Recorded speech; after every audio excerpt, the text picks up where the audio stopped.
안녕하세요. 진학사 입시전략연구소의 허철입니다. 우리 학생들 설 연휴와 봄방학 기간 맞이해서 자기가 계획한 대로 학업 계획을 진행하고 있을 텐데요.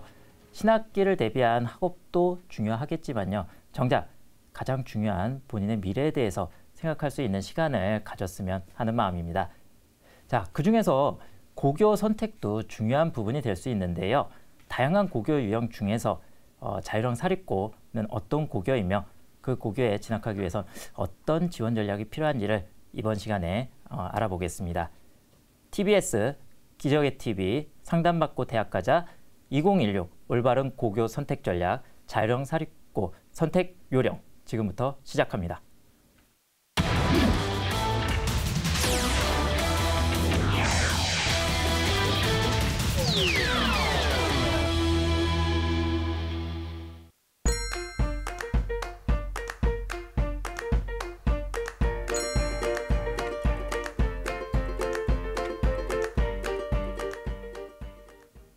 네, 시작에 앞서서요. 우리나라의 고교 유형은 크게 4가지로 구분해 볼 수 있습니다.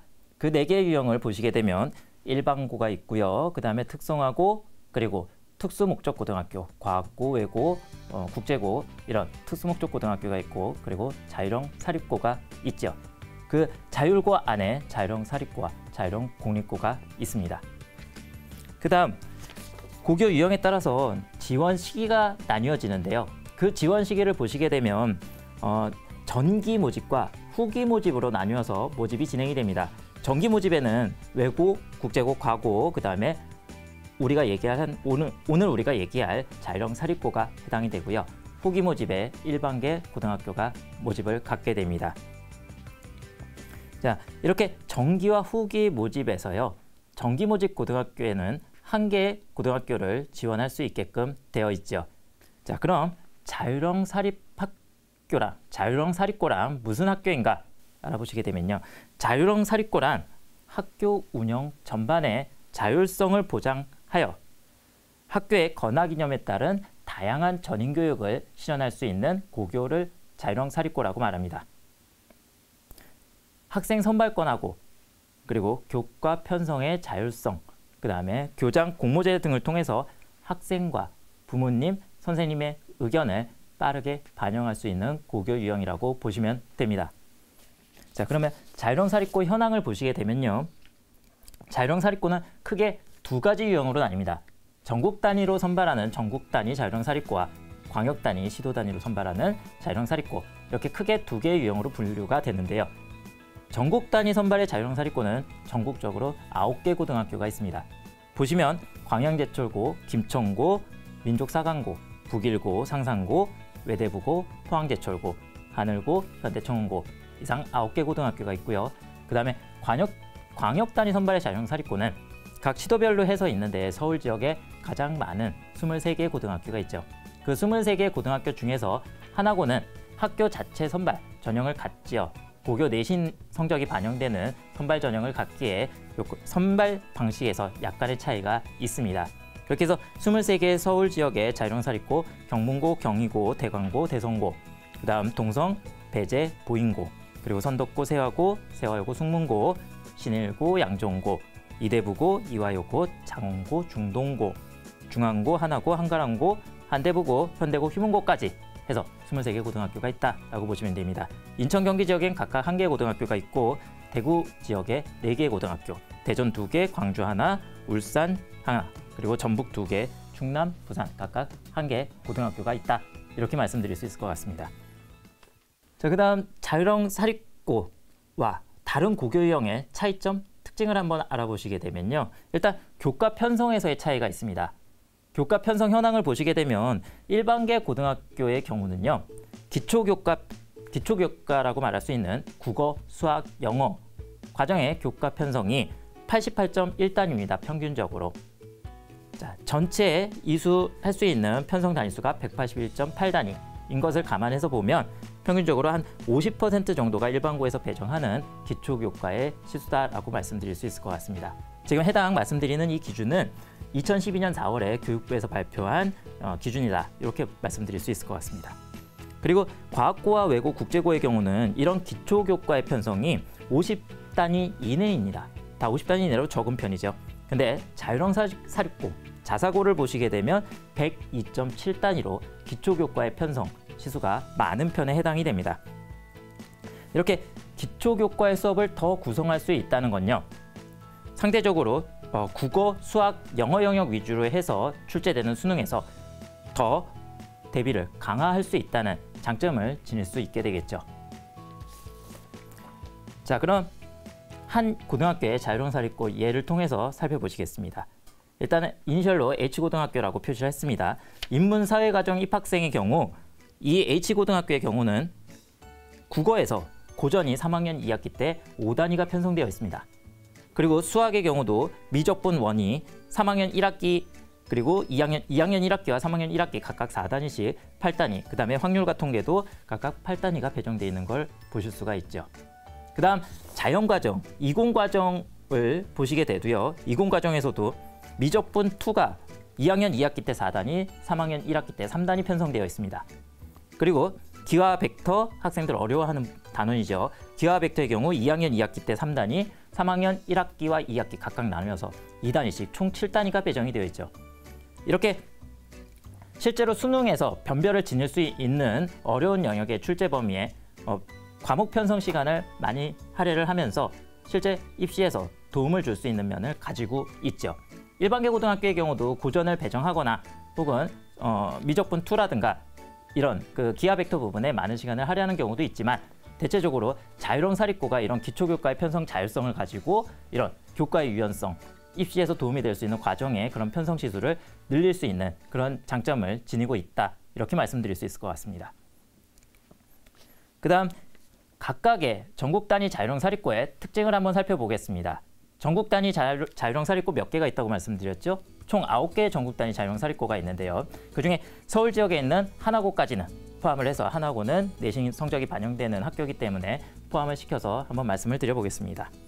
먼저 전남 지역에 있는 광양제철고입니다. 총 모집 인원은 385명 선발을 하는데요. 남녀 비율이 5대5로 동일합니다. 그리고 30% 모집 인원의 30% 선을 전국 단위 선발로 해서 모집을 하지요. GRNE 과정이라고 해서 인문, 과학 계열의 과제 연구가 들어가는데 대학 교수진들의 지도하에 과정이 진행이 됩니다. 그다음 서울대 남부학술림하고 MOU 체결을 맺어서 농생명 과학을 주제로 한 탐구 활동의 향상을 꾀하고 있죠. 그다음 경북 지역에 있는 김천고의 경우는 280명 모집을 합니다. 280명 모집에 남자 고등학교입니다. 남학생만 지원 가능한 학교인데 전국 단위 모집 비율이 40%로 적지 않은 많은 편에 해당이 됩니다. 그다음 심화교과 편성을 하고 계절 학기에 AP와 SAT 과정을 개설을 하기 때문에 해외대 진학에서도 유리할 수 있는 면을 가지고 있습니다. 그다음 대학과 연계한 과제 연구, 실험 실습이 진행되고 있는 학교입니다. 그다음 강원 지역에 있는 민족사관고 보시게 되면 모집 인원은 165명으로 적은 편입니다. 근데 해외대 진학 비율이 30%로 높고요. 남학생과 여학생 비율에서 남학생 비율이 다소 많습니다. 그리고 수업의 특징이 있는데 무학년, 무계열 선택 수업입니다. 즉 학생들이 학과를 본인이 듣고자 하는 수업들을 선택해서 임의적으로 수업 시간표를 만드는 대학교의 과정과 비슷한 형태로 수업이 진행된다, 이렇게 보시면 될 것 같습니다. 그 다음에 충남 지역에 있는 북일고의 경우는 382명 선발을 하는데요. 북일고도 남자 고등학교입니다. 근데 한 개 학급이 국제반으로 해서 국제과로 30명 모집을 하는데 이 국제과에 한해서만 50%인 16명의 여학생을 선발하고 있죠. 그 점이 좀 특징이라고 말씀드릴 수 있을 것 같습니다. 전국에서 50% 비율, 그 다음에 충남 지역에서 50% 비율로 학생 선발이 진행이 되고요. 1, 2학년 때 과제 연구, 1학년과 2학년을 같이 묶어서 과제 연구를 진행을 합니다. 그래서 시너지가 더 크게 나올 수가 있겠죠. 그래서 창의적 인재 육성을 목표하고 있고 대학과 연계한 R&D 활동을 기본적으로 하고 있습니다. 그 다음에 전북 지역에 있는 상산고 384명 모집을 하는데요. 남녀 비율이 67대 33으로 남학생 비율이 절대적으로 많습니다. 애초에 이거는 선발할 때부터 남학생 8학급, 여학생 4학급제로 해서 학생 모집이 들어가기 때문에 남녀 인원 비율이 항상 조절이 되고 있는 거죠. 그 다음 수학과 과학의 심화 과정반이 운영이 되고 있고요. 그 다음 상산고만의 SSEP라는 자율탐구 동아리가 활성화되어 있고요. 동아리별 주제탐구 과정이 진행되고 있는 학교입니다. 그 다음에 경기 지역에 있는 외대부고 모집 인원은 350명인데 남녀 비율이 4대 6 정도로 외대부고의 경우는 여학생 비율이 큰 편입니다. 그리고 30%의 인원만큼 용인시 거주 학생에 한해서 30% 지역인재 전형으로 선발을 하고 있습니다. 국제 2학급 인문, 과학, 인문, 자연으로 해서 각각 4학급씩 운영을 하고 있고요. 외대부고의 특징이다라고 하면 방과 후에 진행되는 ET 활동을 말씀드릴 수 있을 것 같습니다. AP와 인증대비반도 따로 운영이 되고요. 그다음 인천 하늘고 남학생 여학생 비율 비슷한데요. 45대 55 정도로 여학생 비율이 조금 많고요. 2011년에 새롭게 증축이 돼서 시설물 면에서는 굉장히 우수한 내외가 다 우수한 형태의 그런 건축물을 가지고 있습니다.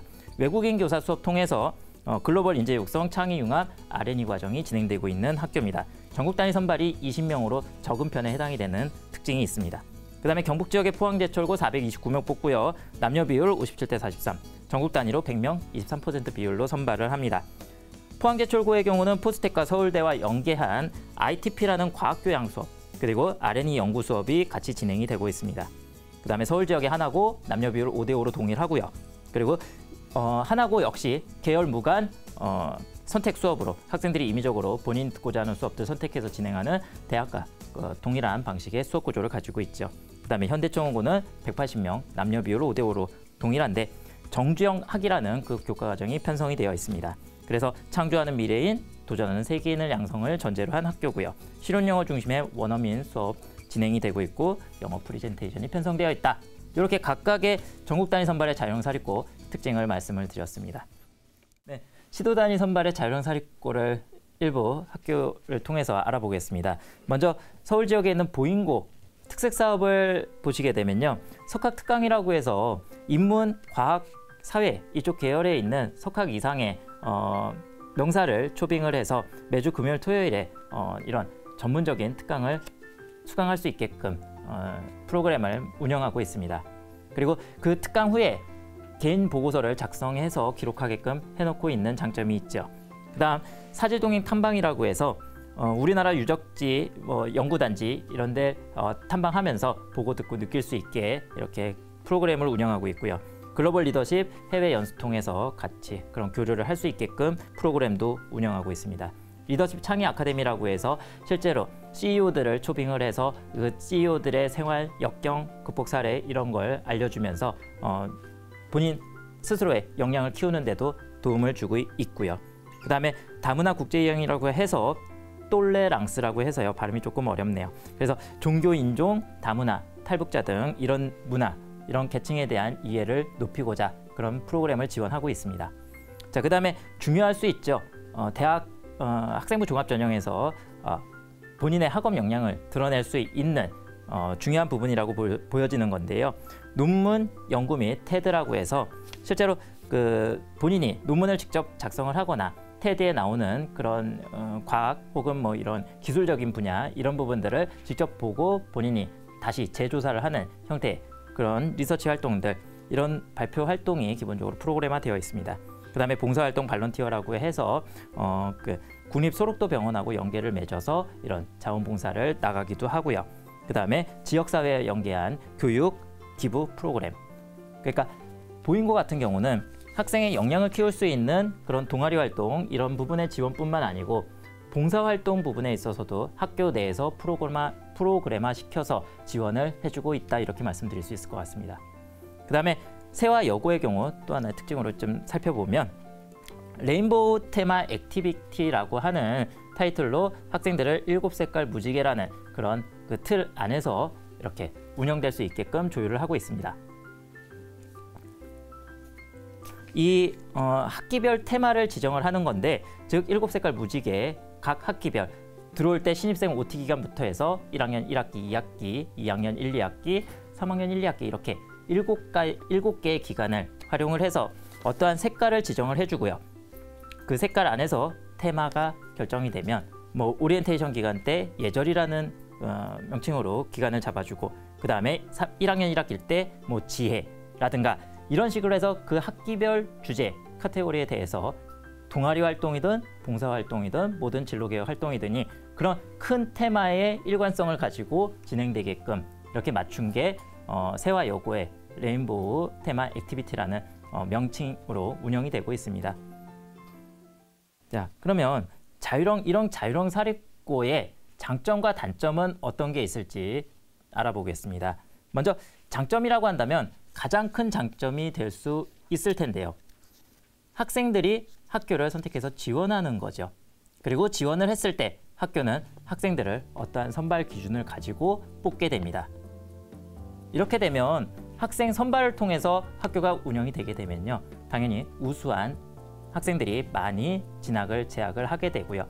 설사 그 선발하는 방식이 추첨을 통해서 선발한다 하더라도 학생들이 관심이 있어서 지원한 학교이기 때문에 면학 분위기가 상대적으로 좋습니다. 그래서 수업이나 이런 운영을 하는 데 있어서 학업 분위기가 좋기 때문에 어떤 동아리나 어떤 그 집단 안에서 어떤 활동이 추가적으로 진행이 된다 하더라도 더 자연스럽게 그리고 더 완만하게 진행이 될 수 있죠. 그리고 수준 차이가 격차가 많이 안 나기 때문에 수준별 수업이나 수업을 구성하고 진행하는 데 있어서도 아주 그렇게 큰 어려움은 없게 됩니다. 그다음 학교 운영의 자율성이 보장이 된다라는 것은 입시 변화, 빠르게 변하는 입시 변화에 더 빠르게 대응을 할 수 있는 면을 지니게 되죠. 수업 구성이 자유롭기 때문에 입시가 어떤 틀에서 뭐가 바뀌었다라고 하면 그에 맞춰서 신속하게 수업 구성을 재조정을 한다던가 아니면 입시 방향에 맞게 동아리 활동에 대해서 시간 한 배를 더 가져간다거나 이런 식으로 수업 조정이 가능할 수도 있는 구조를 가지고 있다는 겁니다. 자, 그러면 창의적 체험활동 부분을 통해서 자율형 사립고와 일반고가 어떤 차이가 있는지 알아보겠습니다. 자, 자율형 사립고의 경우는 지금 보시게 되면 이수단위 학계는 자율형 사립고와 일반고가 408단위, 440단위로 해서 되려 일반고에 이 창의적 체험활동 시간이 더 많이 배정되어 있는 걸 볼 수 있는데요. 예로 보여드리는 이 두 개 학교 비교해서 봤을 때 분명히 전체 창의적 체험활동 시간은 일반고가 더 많이 편성이 되어 있습니다. 440시간으로요. 근데 그 내면을 보시게 되면요. 자율형 사립고에 편성되어 있는 시간 중에 자율활동과 동아리 활동에 많은 시간이 배정이 되어 있죠. 그 중에서도 보시게 되면 동아리 활동이 1학년 때부터 3학년 2학기까지 26시간씩 고르게 156시간, 비교적 많은 시간이 자율형 사립고에는 편성이 되어 있습니다. 하지만 일반고를 보시게 되면 자율활동 쪽에 268시간으로 많이 배정이 되어 있고요. 동아리 활동 쪽에는 81시간으로 적게 배정되어 있음을 보실 수가 있죠.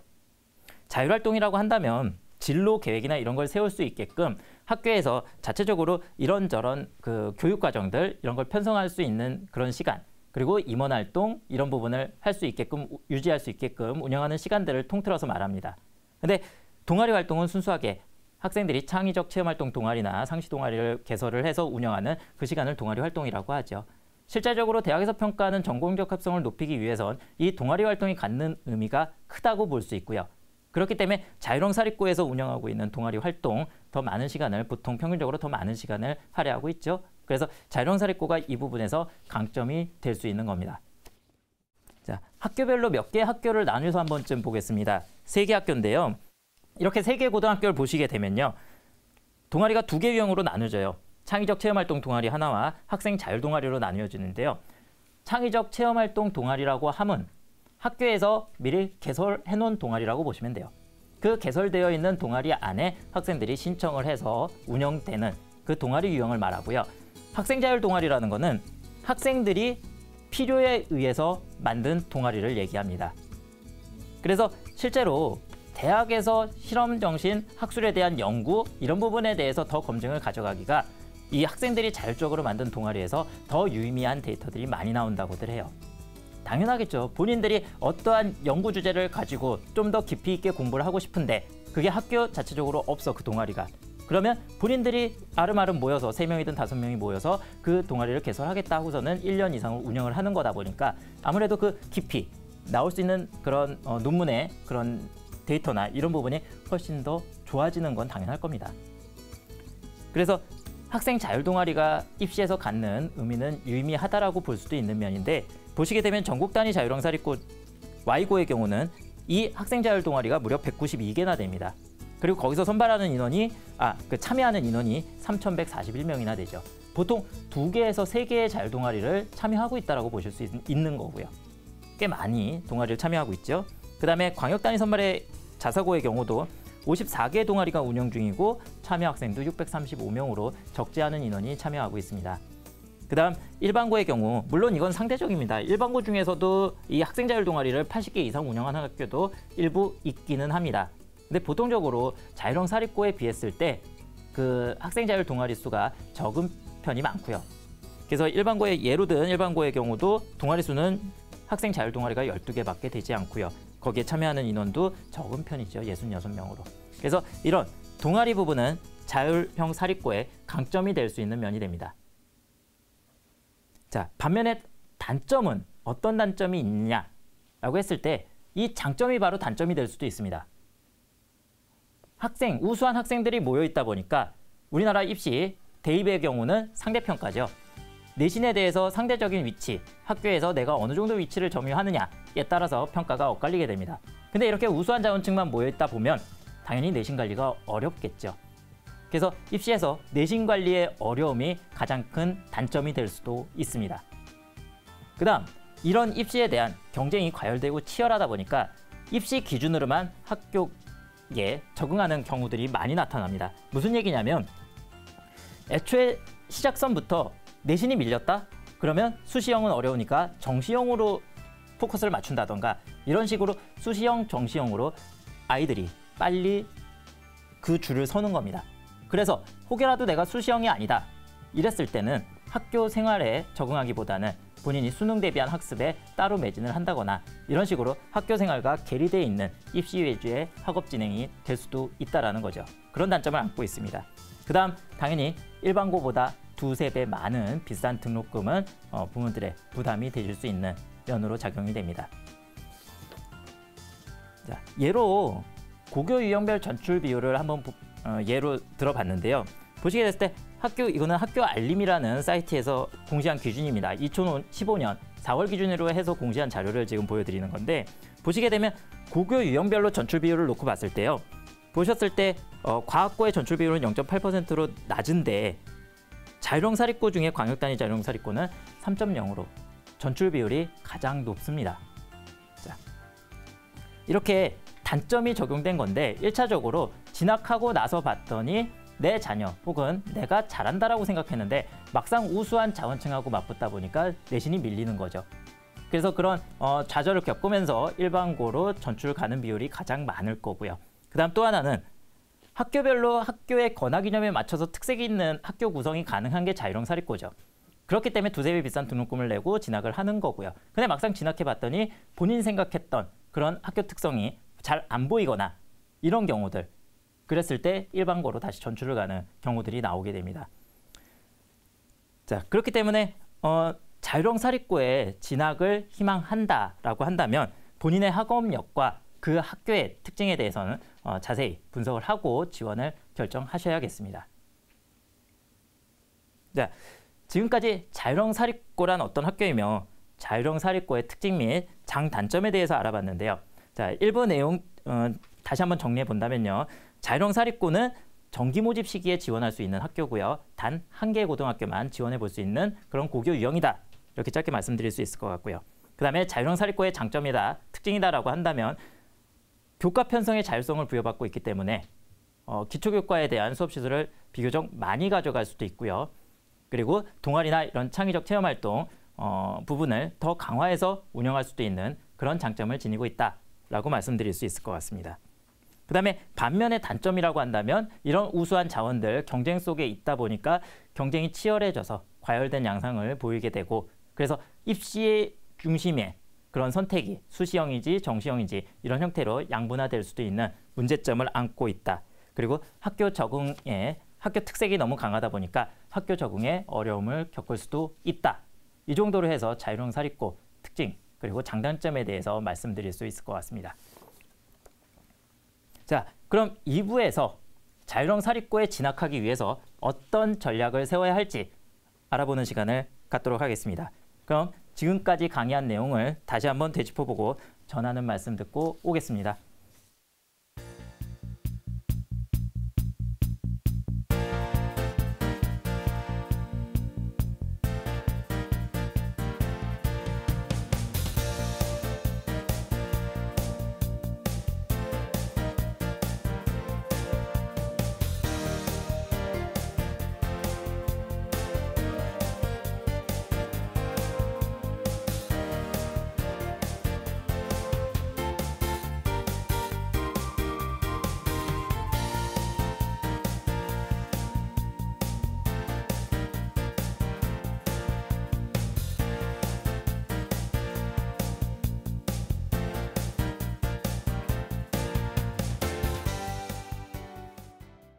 기적의 TV 상담받고 대학 가자 수시 상담을 신청하세요.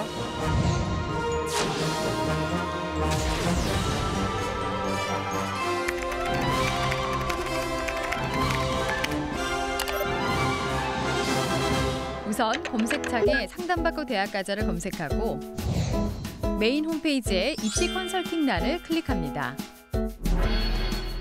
신청 양식을 확인한 후 신청하기를 클릭. 절차를 확인하고 신청하기를 클릭합니다. 이용 동의와 가입 정보를 작성한 후 신청 양식에 따라 작성하면 완료.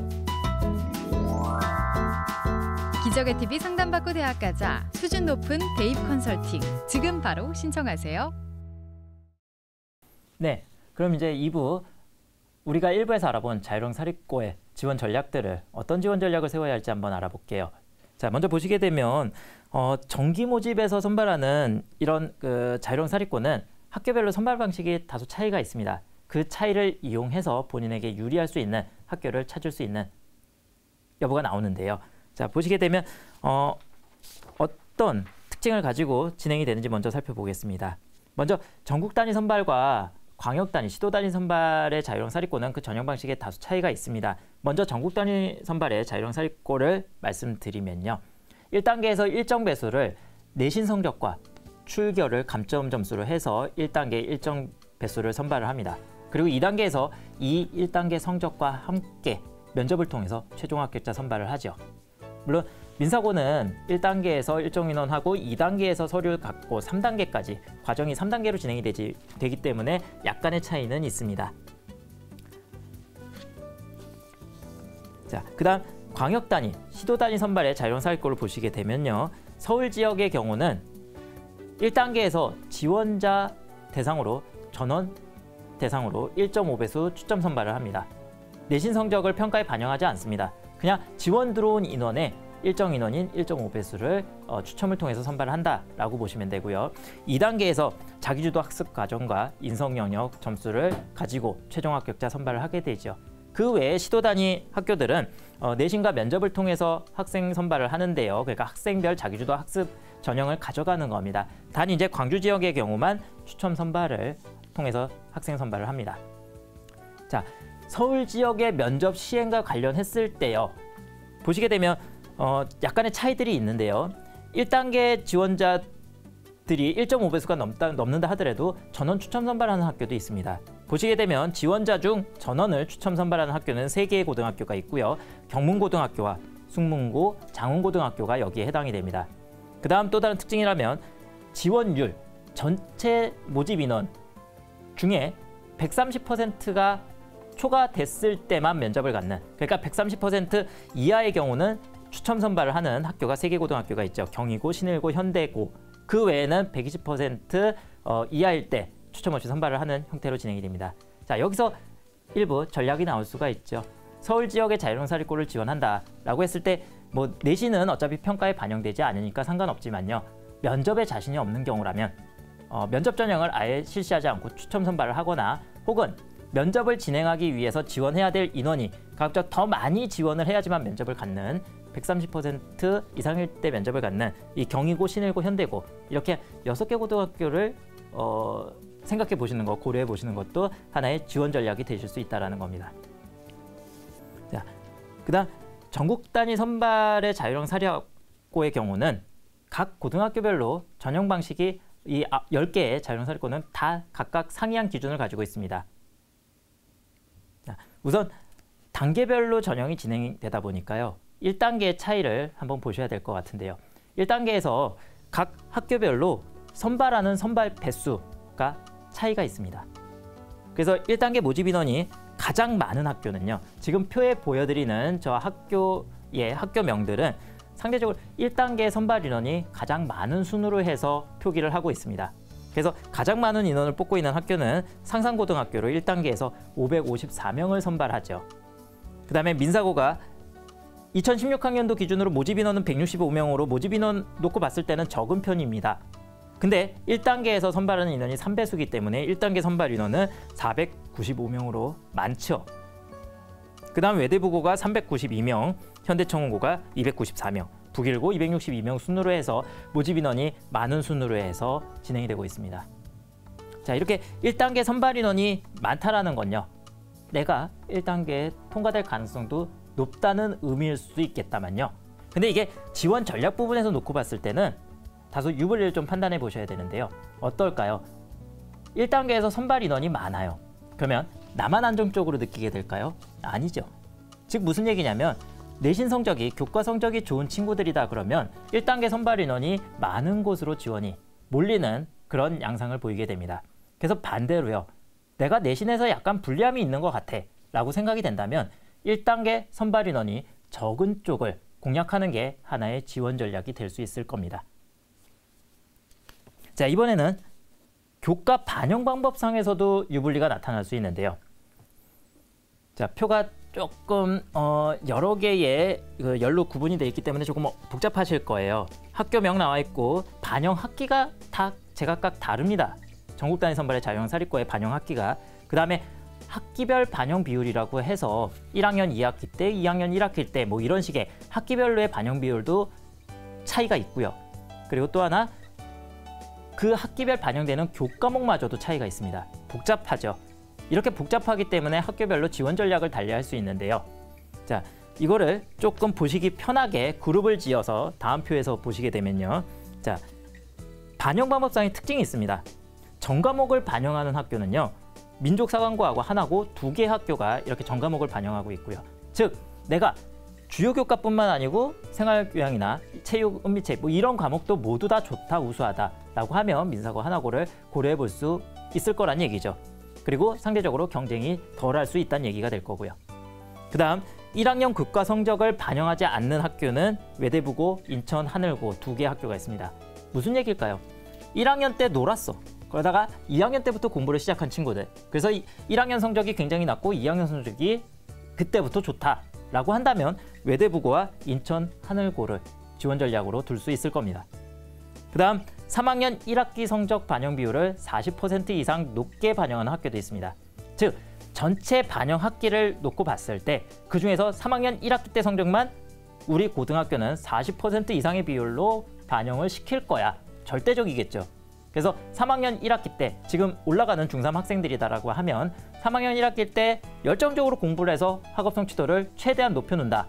그러면 이들 학교들을 대상할 수 있을 텐데요. 보시게 되면 그 대상이 될 수 있는 학교 꽤 많습니다. 김천고, 민족사관고, 북일고, 상산고, 하나고, 현대청운고 등은 3학년 1학기 비율을 굉장히 높게 반영하고 있습니다. 기회를 줄 수 있다는 거죠. 그리고 국어 반영 비율이 높은 고교도 있고요. 외대부고와 현대청운고가 비교적 국어 반영 비율을 높게 가져가는 학교입니다. 그 다음에 수학 반영 비율이 높은 학교는 현대청운고, 김천고, 광양제철고 등이 있을 수 있고요. 그 다음에 영어 교과 반영 비율 높은 학교는 김천고, 현대청운고가 있습니다. 그리고 기타 특이사항으로 일부 학교는요, 반영 교과 중에서 성적이 B, 성취도가 B 이하라든가 성취도가 다소 안 좋은 과목을 버릴 수 있게끔, 제외할 수 있게끔 봐주기도 하는데요. 그 학교들이 외대부고 국제과정반, 이거는 외대부고는 과정반이 3개로 나뉜다고 말씀을 드렸어요. 국제반이 있고 인문, 그 다음에 자연 이렇게 3개의 그 반으로 분리가 되는데 그중에서 국제과정반에 지원하는 학생에 한해서만 영어 외에 B가 하나 정도 있을 때 제외를 시켜준다는 얘기입니다. 그리고 인천 하늘고의 경우는 한 과목 성취도 1단계 상승시켜주는 그런 전형을 제시하고 있고요. 즉, 한 과목에서 성취도가 B 이하다 랐을 때 한 단계를 상승시켜주니까 A로 전환돼서 평가에 반영되겠죠. 그 다음에 하나고는 최대 2과목의 성취도를 버릴 수 있게끔 해주고 있고요. 현대청운고는 성취도 가장 낮은 한 과목을 제외할 수 있는 이런 전형상에서의 변화를 두고 있죠. 이렇게 전형의 변화가 있는 고등학교에 지원하는 경우, 외대부고라든가 이런 변수를 주는 학교들의 경우는 지원자가 당연히 몰리게 됩니다. 즉 무슨 얘기냐면 전략을 세우는 데 있어서 이번엔 반대 상황이 될 겁니다. 앞서서 광역단위 자유형 사립고를 지원할 때의 얘기랑은 다소 반대 상황이 될 수 있는데요. 무슨 얘기냐면 교과 성적이 굉장히 좋은 친구예요.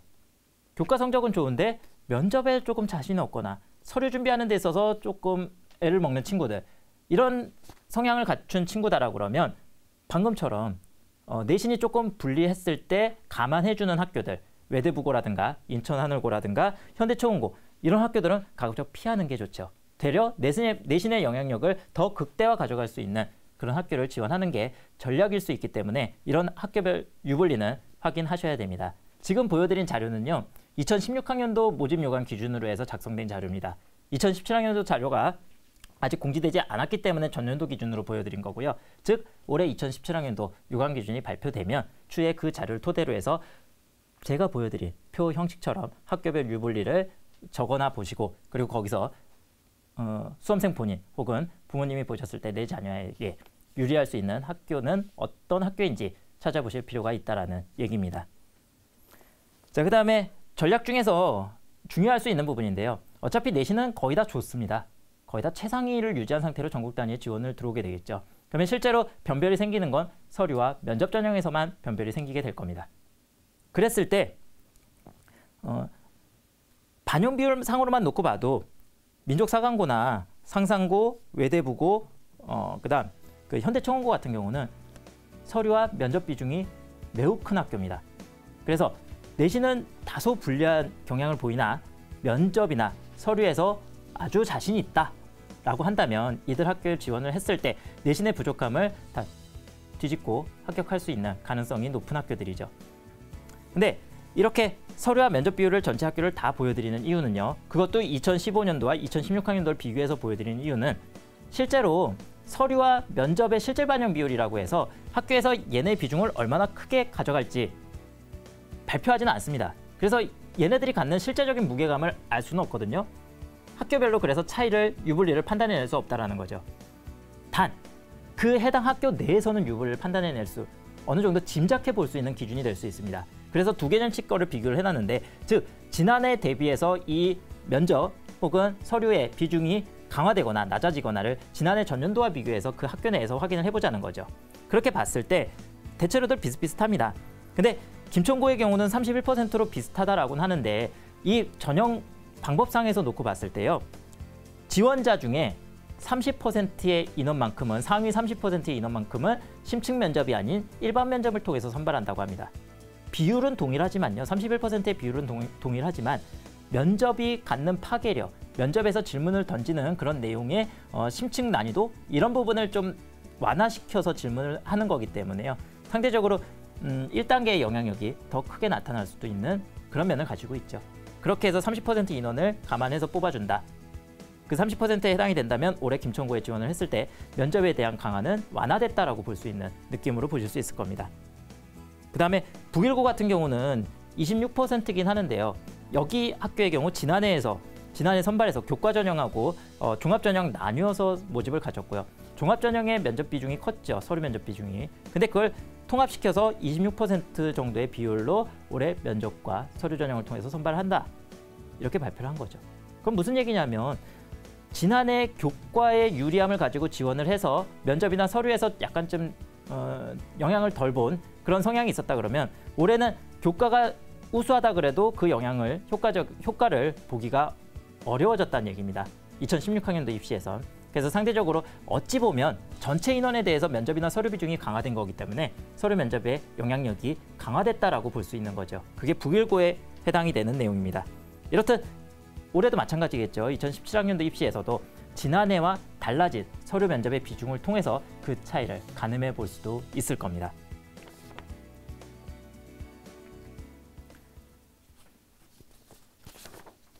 자, 이번엔 면접에서 활용되는 가장 중요한 자료죠. 자기소개서에 대해서 작성하는 요령을 같이 한번 알아볼 겁니다. 자, 자율형사립고는 서류평가 하고 그다음에 면접을 통해서 가장 중요한 평가 도구로 학생 선발을 하는데요. 자기소개서에 작성한 내용을 기반으로 면접도 진행하게끔 되어 있습니다. 그래서 전국 단위 선발의 자율형 사립고의 경우는 띄어쓰기를 제외한 1,500자 이내에서 자기주도 학습력과 그다음에 인성부분을 작성하게끔 되어 있고요. 그다음에 광역단위 선발의 자율형 사립고는 서울 지역의 경우 띄어쓰기 제외하고 1,200자 내외에서 작성하게끔 되어 있습니다. 자기소개서에는 꿈과 끼 영역으로 된 자기주도 학습 영역하고요. 그 다음에 지원 동기 및 진로계획, 활동계획 작성하게끔 되어 있고요. 그리고 인성 영역으로 해서 크게 이렇게 세 부분으로 나뉘어져서 작성하게끔 되어 있죠. 그리고 이런 자기소개서를 작성하는 데 있어서요. 인증 점수 및 입상 실적을 기재 시에는 0점 처리가 됩니다. 주의하셔야 됩니다. 자, 그리고 부모의 사회적 경제 지위를 암시하거나 조금이라도 느낌을 주게 될 경우에 10% 이상 감점이 되기 때문에 주의하셔야 됩니다. 실제로 좋은 교과 성적과 면접에서도 잘할 수 있는 역량을 갖추고 있는 친구들인데 서류상이나 면접에서 약간은 유리하지 않겠어라는 기대감으로 이런 부분, 적지 말라는 부분들을 언급했다가 큰 감점을 받으면서 불합격되는 사례들이 꽤 많이 나오고 있습니다. 그렇기 때문에 자기소개서 작성을 할 때는 해당 금지시 되는 부분들 언급하지 않게끔 주의를 많이 주셔야 될 것 같습니다. 자, 그 다음에 학교별 특징으로 보시게 되면요. 민사고의 경우만 다른 전국 단위 자녀사립고가 1,500자 이내로 글자 수 제한을 걸고 있는데 민사고의 경우만 5,200자까지 쓸 수 있게 되어 있습니다. 5,200자에 해당하는 그런 항목들을 보게 되면 지원자를 민사고에서 선발해야 되는 이유를 작성하게끔 해놓고 있고요. 그 다음에 자기주도 학습 과정을 쓰고요. 그리고 기억에 남는 책을 3편을 기재하게 되어 있습니다. 그리고 의미 있었던 활동 2개 작성해야 되고요. 역경을 극복한 사례, 그리고 진로 계획까지 총 6가지 항목을 5,200자 내로 작성하게끔 되어 있는데요. 서류상에서 면접에서 물어볼 수 있는 내용들까지 거의 다 정리를 하게끔, 작성을 하게끔 유도를 하고 있는 거죠. 그렇기 때문에 면접에서는 더 다양한, 더 구체화시킬 수 있는 질문들로 구성을 할 수도 있는 겁니다. 그래서 자기소개서는 면접에서 어떠한 거리를 만들어주고 그 거리를 통해서 본인을 더 부각할 수 있는 도구가 될 수 있는데요. 글자 수가 많다고 해서 늘려 쓰고 이런 게 아니고요. 거기에서 더 구체화시킬 수 있는 내용들 다시금 한번 더 찾아야 되고요. 글자 수가 많다고 해서 불편하다, 편하다 이런 면으로 보실 수 있는 게 아닙니다. 작성되어 있는 그 내용 안에서 더 많은 부분을 생각하면서 정리할 수 있는 그런 노력이 필요한 게 자기소개서입니다. 자, 그리고 그 외에 자기소개서를 작성하는 데 있어서 다른 고교와는 좀 특색이 있는 그런 부분이 들어가 있는 학교들이라고 하면요. 독서 부분을 자기소개서에 언급하게끔 하는 학교가 상산고와 포항제철고, 광양제철고, 북일고 등이 있습니다. 즉 자기주도 학습과정이나 혹은 지원 계기, 지원 동기를 이런 독서 부분을 연계를 해서 설명을 하시오라는 형태로 항목에 배정을 해놓고 있죠. 그래서 책을 그냥 읽는 게 아니라요. 무턱대고 그냥 책을 보는 게 아니고요.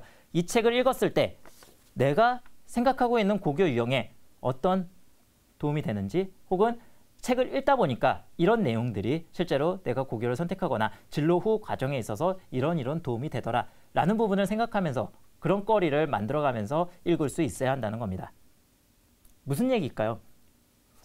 읽고 나서 맞추는 게 아니죠. 읽기 전에 생각해 보라는 겁니다.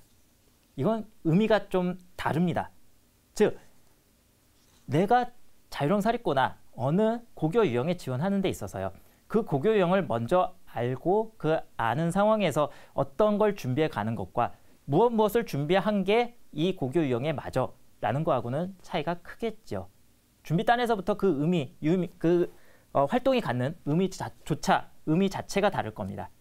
그래서 먼저 내가 지원해보려는 학교 이런 유형을 파악해놓고 거기에 어떤 내용이 좋을지 이런 걸 생각해보는 그런 독서활동이 필요할 것 같습니다. 그 다음에 좋은 자기소개서란 무엇을 얘기하느냐라고 했을 때 그냥 단순하게 이 구절만 기억하시면 될 것 같습니다. 미사 여구가 많지 않고요. 그 다음 간략하게 핵심을 말하면서 그 안에서 진솔함이 묻어있는 글이라고 보시면 된다.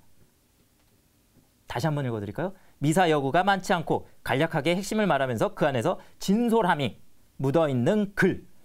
진솔하기만 하면 돼요. 그리고 길게 쓰지 말라는 겁니다. 간결하고 짧게 팩트를 던져주라는 거죠. 자기소개서가 갖는 가장 큰 무기가 될 수 있습니다. 즉 평가자들은요. 본인 것뿐만 아니고요. 수많은 자기소개서를 검토하고 확인해야 됩니다. 그렇다 보면 뭐 상투적이거나 식상한 표현이 많이 들어가 있다. 그러면 그 자기소개서 안에 그 깊이 있는 내용까지 이해하고 읽으려고 노력하기가 쉽지 않겠죠. 평가자도 사람이니까요. 그래서 이런 글을 작성을 할 때는 본인이 더더욱이나 드러낼 수 있는 면이 부족하다 싶을 때는요. 상투적이나 식상한 표현은 더욱더 피해야 됩니다. 그리고 더 많은 고민을 해야겠죠. 어떻게 하면 그 역량을 더 잘 한눈에 뜰 수 있게 표현할 수 있을지에 대한 그런 고민을 많이 해야 될 겁니다. 그래서 그렇기 때문에 내가 쓰는 자기소개서의 핵심 내용의 거리가 빈약하다면 당연히 평가자들한테 좋은 점수를 받을 수 없게 됩니다. 즉 중학교 생활 3년 동안의 생활 중에 단단한 거리를 만들어 놓고 그 거리를 강하게 어필할 수 있는 그런 자기소개서를 필요로 한다는 거겠죠. 자, 그래서 이렇게 좋은 자기소개서를 작성하기 위한 팁을 몇 개 안 됩니다. 외우기도 쉽고요. 확인하기도 쉽습니다. 팁을 좀 알려드린다면요. 일단은 가장 첫 번째가요. 본인의 학교 생활기록부를 확인하는 겁니다. 학교 생활기록부 안에 중학교 3학년 동안의 3년 동안의 과정이 모두 들어가 있는 거죠. 그 과정 안에서 본인이 의미 있게 했던 활동, 본인한테 굉장히 큰 영향을 준 활동들을 거리를 찾으면 되는 겁니다. 그래서 1차적으로 중학교 학교 생활기록부, 지금 시기라면은 뭐 2학년이나 1학년 과정까지 작성이 되어 있겠죠. 그 학교 생활기록부를 떼서 눈에 익히는 겁니다. 아, 내가 이런 과정의 활동들을 했구나. 그 다음 두 번째로 시간이 날 때마다 고민하는 겁니다. 무슨 고민이냐? 학교 생활기록부를 봤어요. 보면서 내가 뭐가 부족하지, 뭐가 잘했구나라고 생각을 하고 있었어요. 그런 부분들이 과연 내가 지원하는 고등학교 유형에 얼마나 적합한 활동들인지, 그리고 내가 가고자 하는 진로와 비교해서 이렇게 대조해서 봤을 때 얼마나 적합한 활동들이었는지를 시간이 날 때마다 계속 고민을 하라는 겁니다. 그렇게 되면 학교 생활기록부 안에 거리가 많이 나왔다 하더라도 그 많은 거리들 중에서 조금 더 압축을 시켜 나갈 수 있겠죠. 그리고 그 안에서 그런 고민 속에서 각 항목별로 주제를 2개나 3개 정도를 뽑을 수가 있게 될 겁니다. 그 뽑은 주제를 가지고 우선순위를 다시 한번 또 정해야겠죠. 어느 게 더 의미 있고 더 좋은 활동이었는지 그 순위를 정하는 거고요. 그 다음 그 순위가 나오게 되면 그 항목을 가지고요. 이제 글을 써야겠죠. 글을 쓰는데 처음부터 1500자 이내, 700자 이내 혹은 800자 이내 이런 기준에 맞춰서 쓰려고 하지 마세요. 처음엔 그냥 생각나는 대로 쓰는 겁니다. 뭐 이런 얘기를 쓰다가 뭐 꺽쇠를 그려도 상관없고요. 본인이 쓰고 싶은 대로 편하게 쓰시는 거예요. 뭐 2000자, 3000자가 되면 더 좋겠죠. 많으면 많을수록 좋습니다. 적으면 안 되겠죠. 제한 글자 수보단. 여튼 그렇게 해서 길게 쓰는 겁니다. 그리고 문단을 한 문단 한 문단 쓰실 때 그 쓰시는 글 형식은 2가지식으로 쓰셔야 됩니다. 핵심을 짧게 말하려가 강조될 부분이라고 말씀드렸죠. 그래서 이런 앞에 본인이 말하고자 하는 핵심을 던지고요. 그 부연을 한 2줄 정도로 짧게 끊어가는 그런 요령으로 글을 작성하시면 됩니다. 그 다음에 진로와 연관된 교과학습법 같은 경우는 구체적으로 작성을 하는데요. 이 교과학습법 작성을 하실 때요. 자칫 본인이 잘한 과목을 잘났다고 드러내려고 하는 경우가 있어요. 근데 그렇게 하지 마시고요. 이거 작성하실 때는 본인이 되레 취약한 거를 보완시키기 위한 용도로 쓰시는 게 더 좋습니다. 그래서 이런 과목이 취약했는데 그걸 극복하기 위해서 자기만의 학습법은 이렇게 됐었다라는 얘기로 의미를 부여하시는 게 좋을 것 같고요. 그 다음에 당연히 어떤 활동들에는 계기가 있어야겠죠. 그 계기는 유의미를 그러니까 부여하면서 그 계기를 만들라는 겁니다. 그 다음에 미래에 대한 직업군, 저는 그냥 의사가 되고 싶어요. 저는 선생님이요. 이게 아니고요. 루게릭병을 고치는 의사 선생님, 신경외과 의사 선생님이 되고 싶다거나, 혹은 영어를 전문적으로 알려주는 중등교사 선생님이 되고 싶다거나, 이런 식으로 그 미래 직업군을 구체화시킬 게 필요합니다. 그 다음에 억지로 좋은 인성, 봉사 부분에 좋은 인성 끌어내려고 노력하지 마십시오. 그렇게 나올 만한 좋은 인성을 가지고 있는 학생도 아주 그렇게 많은 것도 아니죠. 그래서 학교 생활 내에서 부딪혔던 그런 교우 관계들, 그리고 그 역경이 실제로 끝까지 완만하게 해결이 안 됐다 그래도 그 속에서 본인이 뭔가 느끼고 그런 타인과의 그런 그 집합 속에서 뭔가 느꼈던 부분들, 그 부분을 적으면 되는 게 인성 부분입니다. 그 다음에 당연히 탈고의 과정은 제일 중요합니다. 다듬는 거를 시간 날 때마다 계속 반복적으로 하면 더 좋은 걸로 완성이 될 거고요. 그 다음 첨삭지도는 하지 않아야 됩니다. 티가 납니다. 첨삭지도 말고 인터넷 용어라든가 오탈자 쓰고 있는 건 없는지 이런 부분들 확인해 주시면 될 것 같습니다. 좋은 자기소개서라고 하면요. 결국 지원한 학교를 생각하면서요. 그 학교에서 중학교 생활 속에서 무엇을 할지 고민하고 행동으로 실천하는 과정을 적은 게 바로 자기소개서라고 보시면 됩니다. 저학년 때부터 지원할 학교 몇 곳 정해놓고요. 그 학교의 권학 이념과 특징 알아보고요. 그 다음 대비해 간다면 더 좋은 자기소개서가 완성이 되실 걸로 믿습니다. 자, 이렇게 해서 특목고 입학 전형의 이해 및 대비법을 주제로 한 강의를 2부에 드렸습니다. 자, 강의 마무리하기에 앞서서 지금까지 강의한 내용을 다시 한번 되짚어 보겠습니다.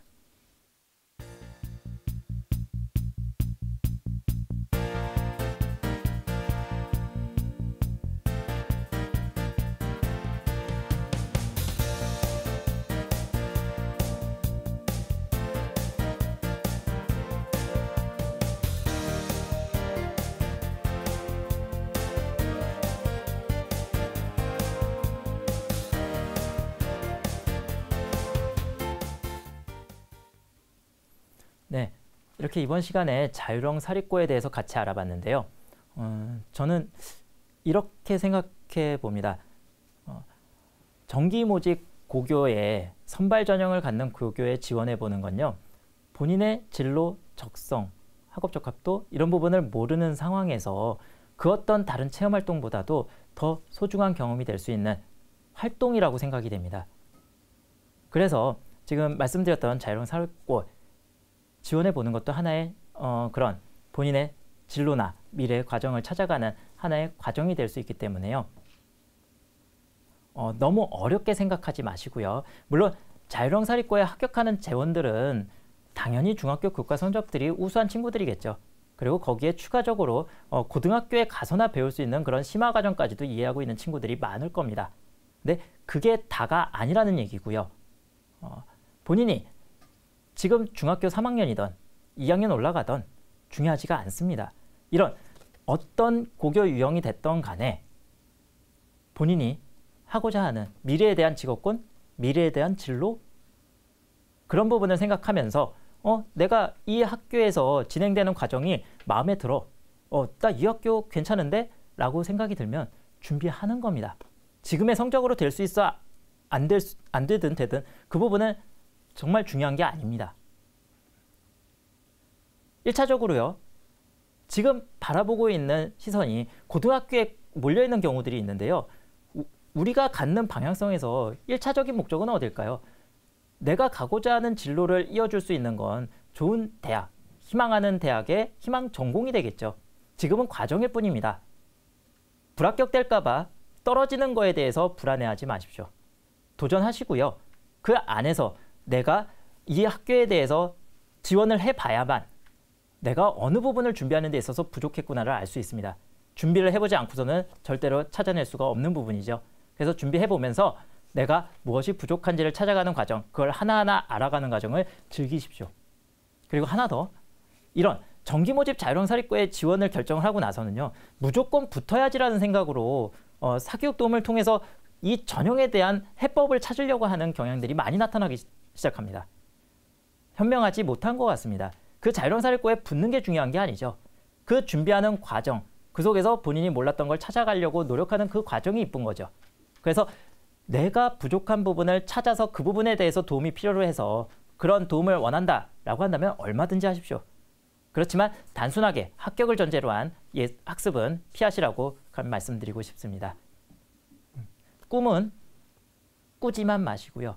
지금부터 그 꿈을 이루기 위해서 생각하시고요. 행동하시길 바라겠습니다. 남은 명절 잘 보내시고요. 의미 있는 시간으로 잘 활용하시길 바라겠습니다. 이렇게 해서 자율형 사립고에 대해서 이번 시간에 같이 알아봤습니다. 감사합니다.